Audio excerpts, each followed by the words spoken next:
In ancient times, people did not know about evolution, and the external differences between people had to be explained with the help of parables. The Holy Scripture did not leave the question of the origin of races unanswered. The Bible does not mention the skin color of the first people at all, so Adam and Eve could equally well be black or white, and maybe even yellow or red. And the wise book did not divide people into races the way we do. In fact, in the Bible there was only one race, the human race. And how right the ancient people were. Indeed, no matter how different we are all people. But still, there is a hint of different races in the Bible. And this is the story of the sons of Noah. After the great flood, only one family remained on earth, namely Noah, Shem, Ham and Japheth with their wives. A total of 8 people.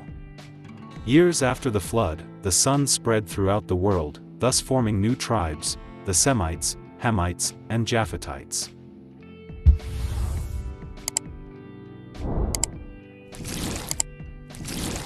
These are the families of the sons of Noah, according to their generations, in their nations.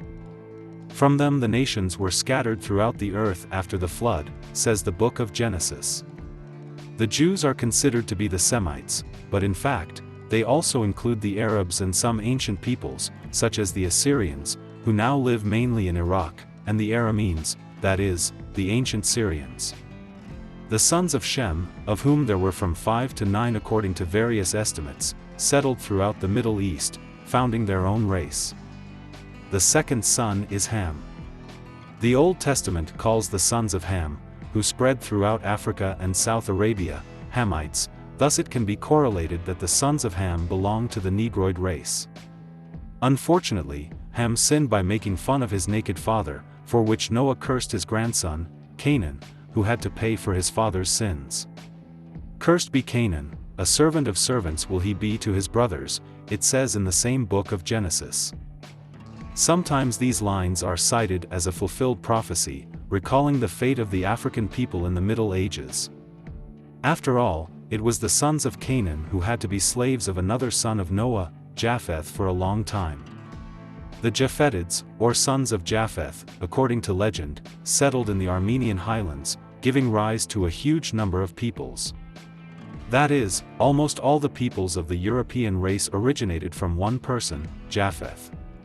And as you can see, the Mongoloid race, Australians and other peoples, undoubtedly inhabiting the planet, are not mentioned in the parables.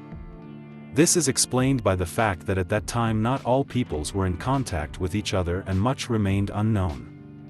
The Bible is undoubtedly a wonderful book that should be read wisely, and most importantly, it gives us reflection on the origin of races according to the Holy Scripture.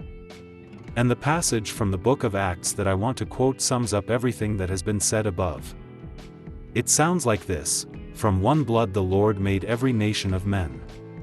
Yes, the biblical version may seem very banal and primitive to a modern person, especially to an unbeliever, but it is partially confirmed by official science. Not all of it, of course, otherwise it would be a scandal, but only fragments. According to the scientific version, the first people appeared in Africa and were initially black. As they settled in different parts of the world, people began to adapt to different climatic conditions, as a result of which their skin color changed. The meaning of this theory is that Africans became dark-skinned because they lived in the sun for a long time in Africa and darkened. Yes, it's that simple, and science confirms that light skin is needed for improved production of vitamin D in low light conditions, and vice versa, dark skin reduces this production, since there is enough sun in the south. Over time, this mutation was fixed and passed on to children. It would seem that if Africans had white skin, it would be easier for them, it would reflect the sun's heat. But, unfortunately, it doesn't work that way. White skin would simply burn in the sun. It turns out that the sons of Noah dispersed across the earth, and their descendants took on a form that better suited their habitat. Here, by the way, it is necessary to recall that the narrow eyes of the yellow race are caused by long-term residence in places where dust storms regularly occurred, for example, steppes, or where the bright winter sun shone, which caused a protective mutation, narrowing of the eyes due to the tear duct, which is closed by a fold, and this feature is only found in the yellow race. In Africans, as a result of living in a hot climate, the skin turned black and soon became fixed as a new feature, the nostrils widened for better cooling of hot air, and curly hair became fixed as a dominant feature, to protect against heat stroke. But which race appeared on Earth first? Simply put, what skin color did Adam and Eve have? Especially for the unbelievers, let's turn to science again. In genetics, there is such a thing as a dominant trait. For example, if a mother has light hair and a father has black hair, then the child will most likely have dark hair. Simply because black is a dominant trait. So, according to scientists, there will soon be no red-haired people left, since red is a weak dominant. The only way out is for them to marry each other. So, black eyes, black hair, dark skin, have an advantage. That is why a white person could eventually become dark-skinned, but a dark-skinned person could not become white.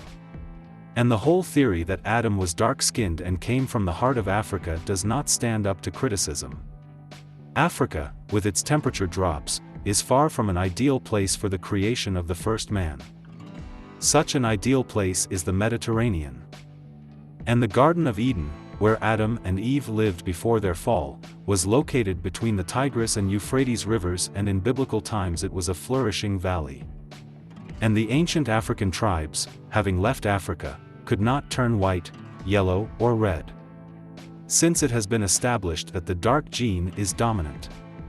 And we can discuss this topic for a very long time, but it is very difficult to come to one general and correct conclusion.